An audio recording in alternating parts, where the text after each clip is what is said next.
my dear students, welcome back to 9th chemistry class.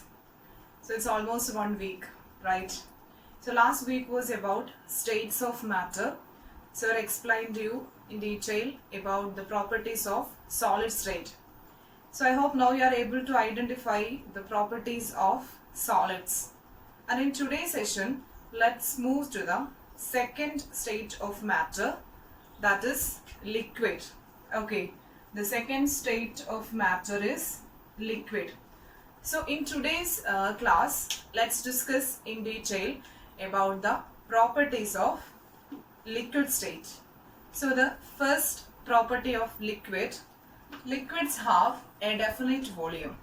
So solids also possess definite volume, like liquids exhibit a definite volume, but it do not have a definite shape. It do not have a definite shape.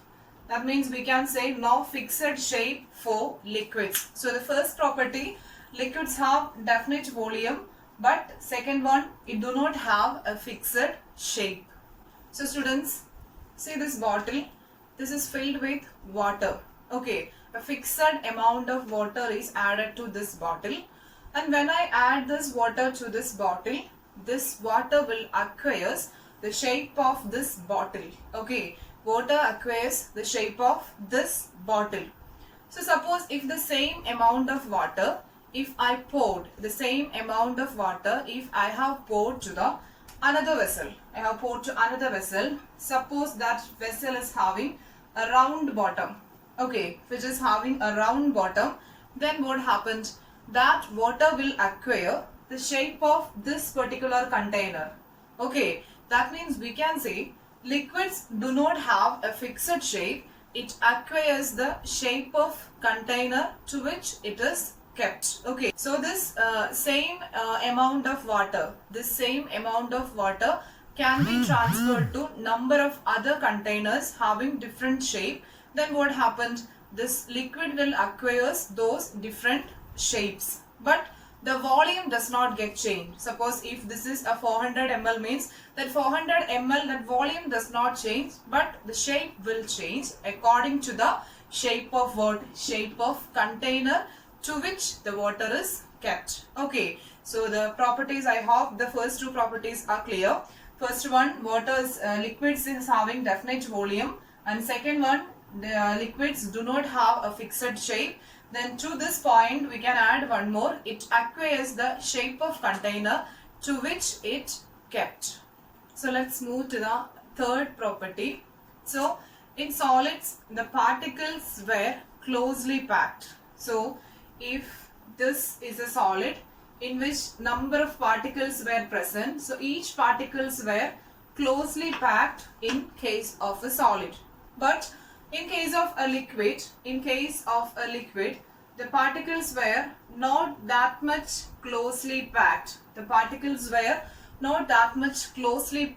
So we can say there is space between particles in a liquid. Okay, so this space between each particle is called intermolecular space. The space between each molecule is called intermolecular space. So we can say for a liquids, the intermolecular space is high. Intermolecular space is high for liquid. So that we can consider as the third one, intermolecular space.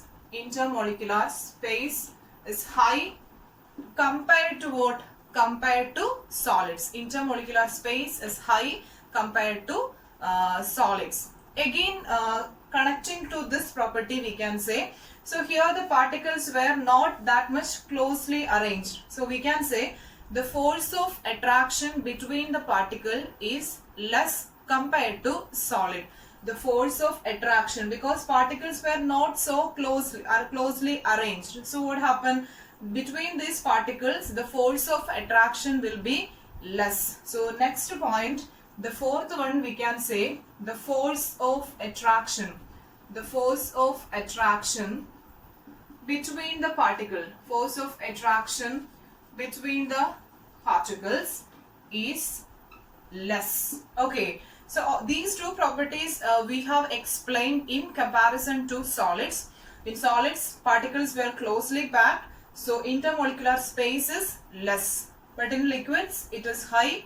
And here, particles were closely arranged, so the force of attraction is very high because it tightly packed.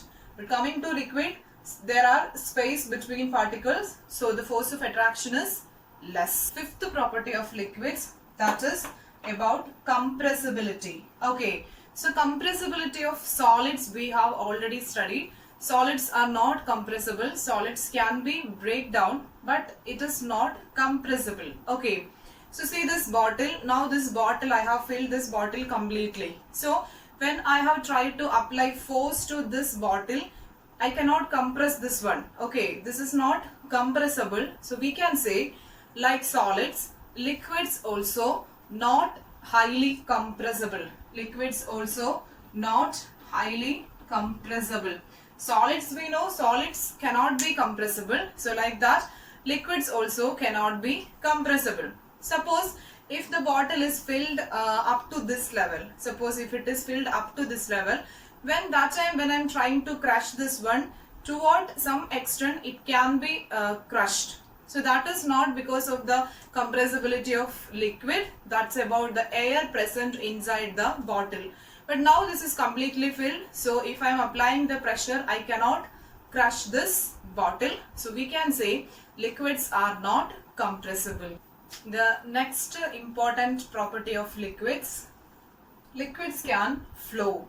Okay, if I have poured the water to the floor or to anywhere, we can say the water is flowing, right? That means the property of, that is the one of the property of liquid. Liquids can flow. Due to this property, liquids are known as fluids. Liquids are known as fluids.